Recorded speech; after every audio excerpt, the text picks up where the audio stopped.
Hallo meine lieben Freunde, schön, dass ihr wieder alle dabei seid. Und auch heute geht es wieder um einen Cold Case.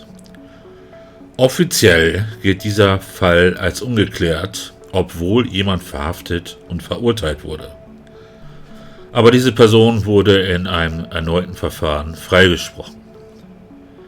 Die Tat hat sich zugetragen am 19. Juli 1981 und wurde dargestellt in der Sendung vom 29. Oktober 1982. Bei den Opfern handelte es sich um die damals 17-jährige Andrea Lenz und die 14-jährige Ramona Schad. Dies waren zwei Freundinnen, die zusammen zum Beispiel auch getrennt sind in ihre Stammdiskothek. Am Sonntag, dem 19. Juli 1981, machen sich die beiden mal wieder gegen 20 Uhr in Zeiskamp auf den Weg zu einer Diskothek in Offenbach bei Landau. Die beiden trampen wieder und finden auch recht zügig eine Mitfahrgelegenheit.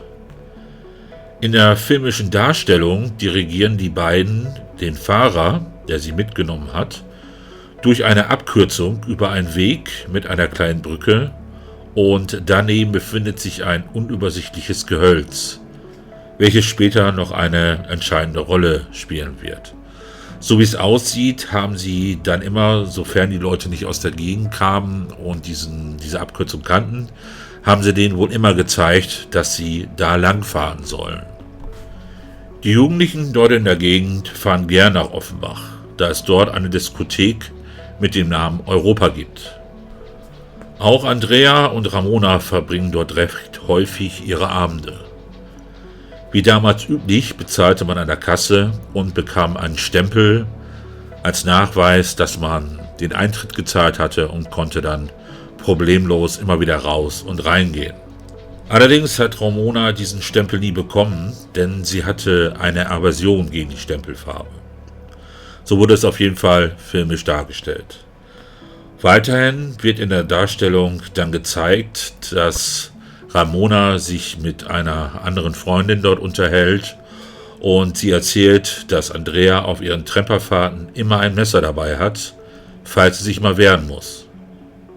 Und weiterhin wird auch darüber gesprochen, dass die beiden schon Anmachen beim Trampen über sich ergehen lassen mussten. Andrea und Ramona haben es nicht darauf abgesehen, wenn sie in der Diskothek sind, Jungs kennenzulernen, denn für sie ist es eher eine Ablenkung von einem sonst recht eintönigen Alltag.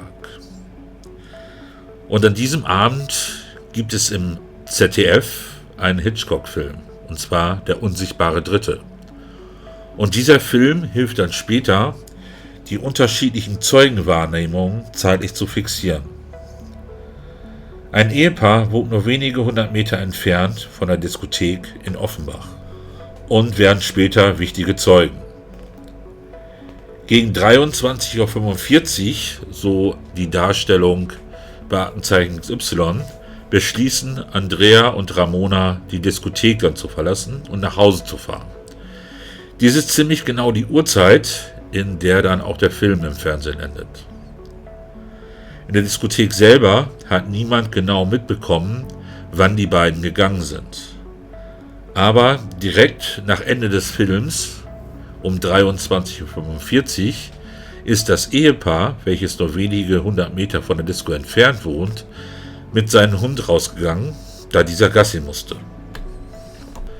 Die beiden bemerken dann, dass die beiden Mädchen um diese Zeit an der Durchgangsstraße eine Mitfahrgelegenheit suchen.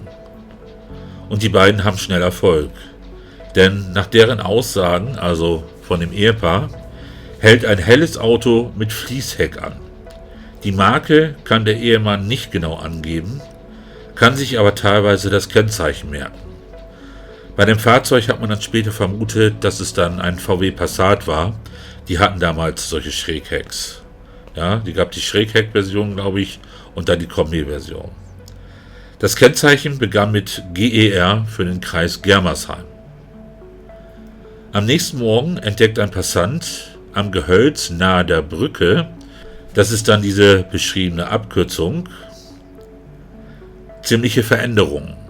Und zwar sieht er an diesem Gehölz Spuren und niedergetrampeltes Gras, zwar bis in das Unterholz hinein, und ein paar frisch abgerissene Zweige.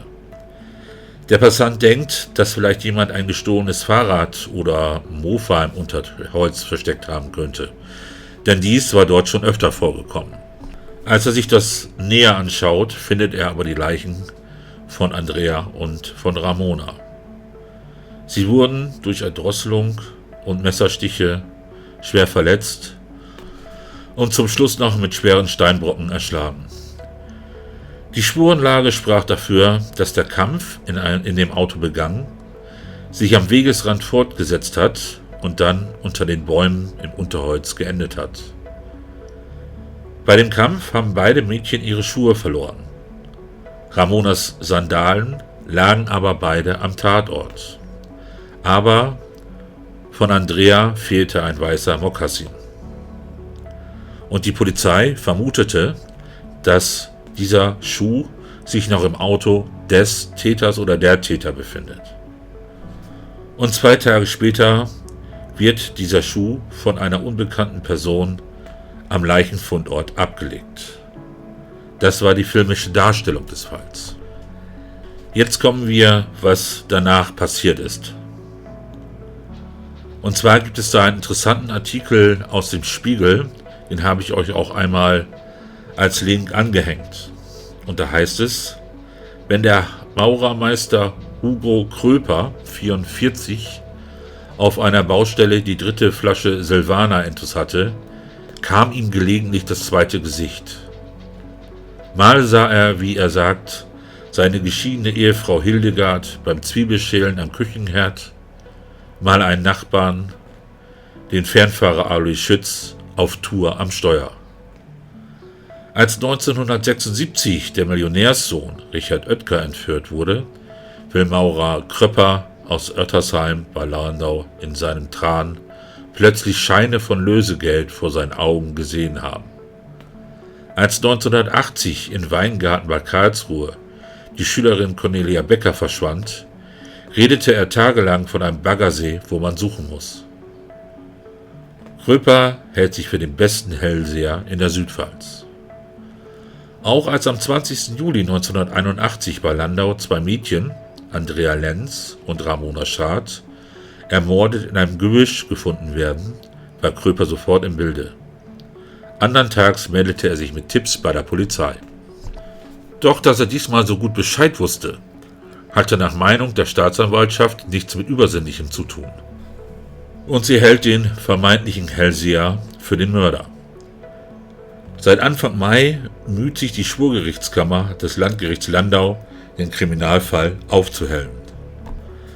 Jetzt hat sich das Gericht erst einmal auf den Sommer vertagt. Der Maurermeister Kröper, der nach anfänglicher Ansicht der Staatsanwaltschaft die Tat im Zustand der Schuldunfähigkeit begangen haben soll, ist nun 2 Verbrechen des Mordes angeklagt. Die Mädchen waren, wie Gerichtsmediziner ermitteln, mit Faustschlägen traktiert und gewürgt worden. Die Leiche von Ramona hatte Stichverletzungen an der Brust und im linken Gesäßbereich. Die Leiche Andreas 6 Stiche auf der linken Rückenseite. Tatwerkzeug ein Taschen- oder Küchenmesser. Mit einem Stein waren schließlich die Gesichter der Mädchen zerschlagen worden. Anhaltspunkte für ein Sexualverbrechen fanden die Gerichtsmediziner nicht. Kröper hatte, wie er sagt, 800 Stunden in diesen Fall investiert und dabei gegenüber Beamten, Kollegen und Nachbarn verschlüsselte Hinweise an alle mitgeteilt, allerdings auf sich selbst, wie allerdings erst später erkannt wurde. Dem Nachbarn Schütz berichtete der Okkultfahnder bald nach der Tat, der Mörder habe heute in der Raiffeisenbank direkt neben mir gestanden. Andere Nachbarn erfuhren von dem Hellseher, der Täter habe eine Latzhose getragen, so wie ich. Das M meiner Handlinie, sagte Kröper dem Freund Klaus K., heißt Mörder. Und Kripo-Chef Gerhard Kroll erfuhr von dem Wahrsager Gar, der Täter habe eine Narbe in Form eines Cs auf der linken Backe. Eine Personenbeschreibung, die auf Kröper passt. Kripo-Beamten, die im Dorf wohnen, und die Eltern der Toten nervt der Tippgeber mit 3 Mädchentangas, die er in einem Wäldchen gefunden haben wollte und nun im Keller seines Neubaus verwahrte. Angeblich Kleidungsstücke der Toten. Angst und Bange wurde es der südpfälzischen Kartenlegerin Renate Kunz in Herxheim, als sie eines Tages Besuch vom Kollegen Kröper und eine Version vom Doppelmord zu hören bekam. Nach der Tat habe der Mörder 3 bis 4 Stunden das Auto geschrubbt, weil doch alles voller Blut war. Dabei, so die Kartenlegerin später vor Gericht, sei Kröper in die Ich-Form verfallen. Ich bin dabei ganz schön ins Schwitzen geraten. Den Fehler erkennend sei er der Kollegin per Würgegriff an den Hals gegangen. Wenn Sie was erzählen, gibt's Säure ins Gesicht. Gerhard Kroll, Chef der Ludwigshafener Mordkommission, ließ derweil bei der Tätersuche rund 9000 Spuren prüfen. Und erst als Kröper als angeblich vielwissender Zeuge in einem weiteren Mordfall es mit der Kripo aus Pirmasens zu tun bekam, geriet er wirklich in Verdacht. Im blauen Mercedes 220d des Maurers fanden sich Blutspuren, die zu 99,997% von Ramona Schad stammten. So das gerichtsmedizinische Gutachten. Klebrige Masse in der Reservewanne im Kofferraum enthielt Blutreste, die der Blutgruppe von Andrea entsprachen. Nun wurde Kröper 1 Jahr und 4 Monate nach der Tat verhaftet.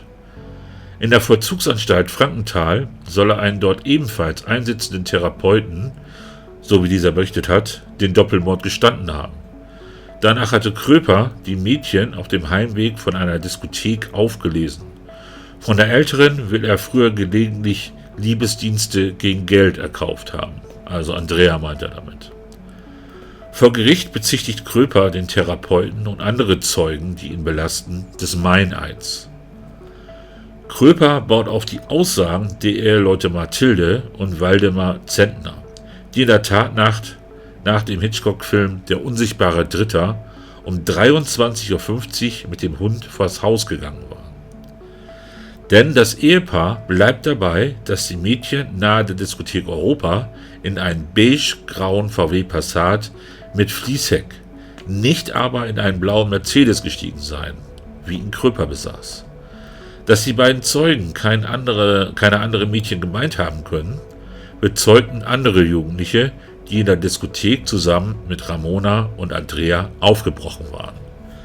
Gut, in der Augenzeugen XY-Sendung hieß es ja so, dass eigentlich keiner mitbekommen hat, dass die beiden gegangen sind. Und jetzt hier in der Gerichtsverhandlung wird dann dementsprechend erklärt, dass andere Jugendliche mit den beiden zusammen die Diskothek verlassen haben.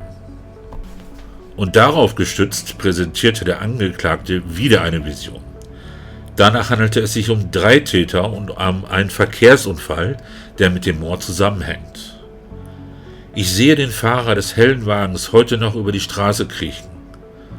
Mal ist in Kröpers Story auch von einem Mann mit Taschenlampe die Rede, den er bei seiner nächtlichen Radfahrt am mutmaßlichen Tatort gesehen haben will. Mal von 2 Blonden und einem Nest mit Käuzchen im Wald. Was nun von Kröpers Erzählung zu halten ist die große Frage für das Gericht.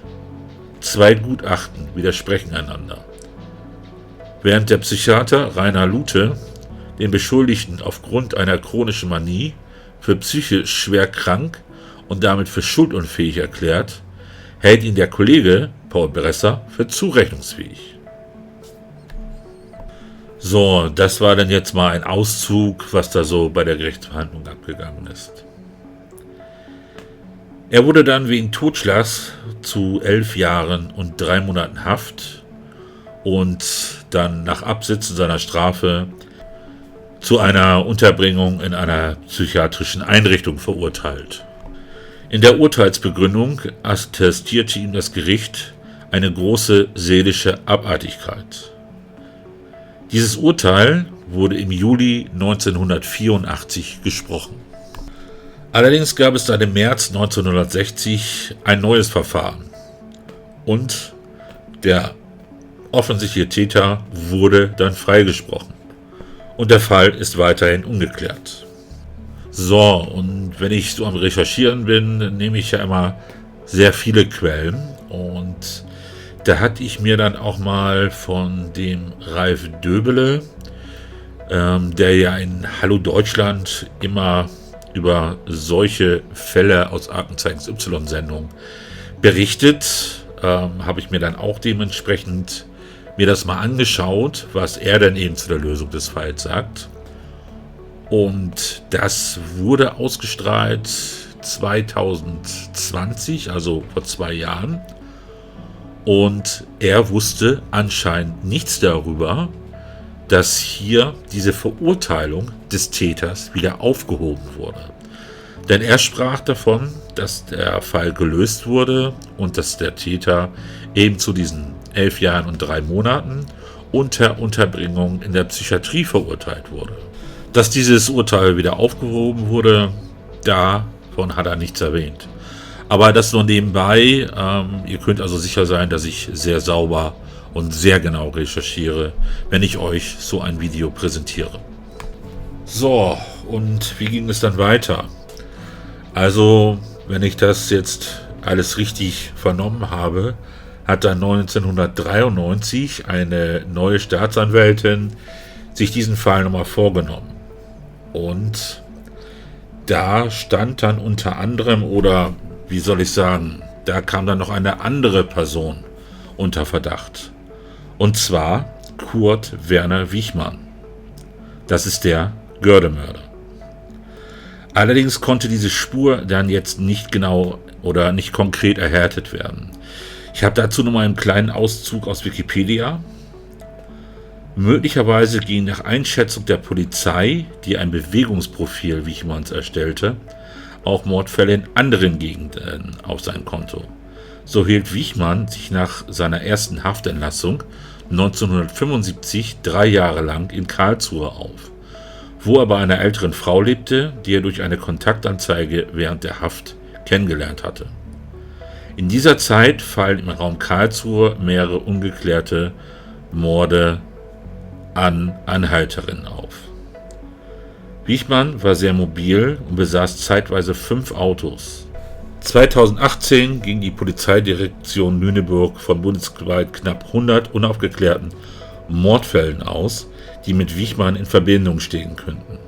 Also es ist nicht nachgewiesen, dass er zum Zeitpunkt dieser Tat sich in der Umgebung befand, aber Karlsruhe ist nun mal so eben 30, 40 Kilometer von Offenbach bei Landau entfernt. Und es ist natürlich nicht auszuschließen, da er ja schon mal dort gelebt hat, dass es ihn dann in dieser Zeit dorthin getrieben hat. Also wie wir sehen, taucht er immer wieder auf, wenn solche Taten passiert sind. Es wird ja auch untersucht, ob er eventuell mit dem Mordfall Anja Beggers etwas zu tun haben könnte.